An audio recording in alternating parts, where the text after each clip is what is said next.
প্রথমে এই ডিপজলকে বললো কি আপনি একটু নামাজের পরে এলান করে দিয়েন যাতে সবাই একটু বসে।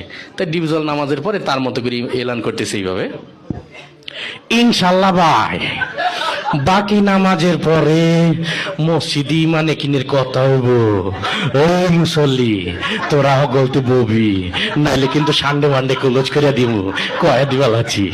তো সবাই তো ভয়ে বসে গেছে, সর্বনাশ যেই লোক এলান করছে না বসলে তো খবরই আছে। তারপরে ওই প্রথম যে ইমানের বিষয়টা, কালেমার বিষয়টা দেওয়া হলো মিশা সওদাগরকে, যে আপনি একটু কালেমার বিষয়টা আপনার মতো একটু সাজাই গুছাই বলেন।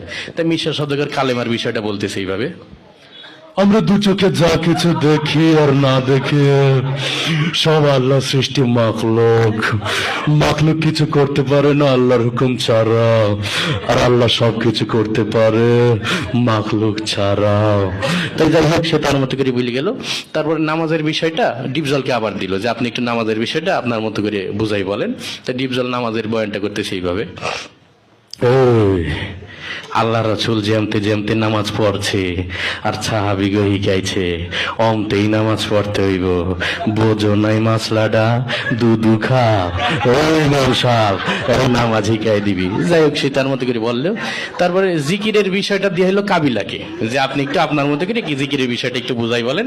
তাই কাবিলা জিকিরের বয়ান করতেছে এইভাবে, ওর হালতে মাওলা পাকে জিকির তোমার দিলের ভিতরে টাস টাস দিয়ে বাজতে থাকবে।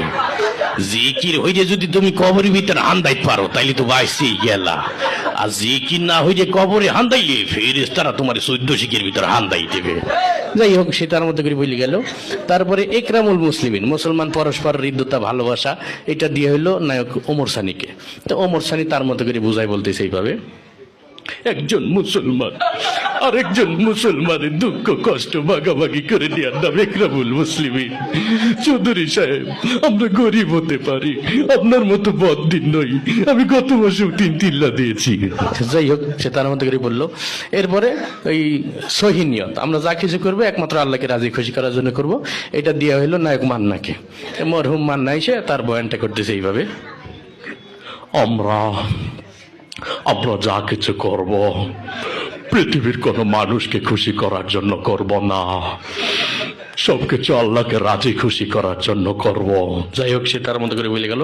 এরপরে তাবলীগের বিষয়টা দেওয়া হলো নায়ক রুবেলকে। তাই নায়ক রুবেল তার মতো করে বলতেছে এইভাবে, আল্লাহর দিয়া জান, আল্লাহর দিয়া মাল, আল্লাহর দিয়া সময় নিয়ে আল্লাহর রাস্তায় বের হয়ে আল্লাহর দিয়া জান মাল সময়ের সঠিক মূল্যায়ন করতে হবে। আর জেনে রাখি শয়তান, তুই যদি আল্লাহর দিয়া জান, আল্লাহর দিয়া মাল, আল্লাহর দিয়া সময় সঠিক মূল্যায়ন না করিস, তুই বেঈমান হয়ে মারা যাবি, বেঈমান হয়ে মারা যাবি। এই ছিল আর কি বিষয়টা। এর মধ্যে কি সমালোচনার কিছু আছে? এটাই, যে জবানে তারা অশ্লীল কথা বলে ওই জবানে আমি আরো দিনের কথা বাইর করলাম, এটা আরো পজিটিভ দিক না।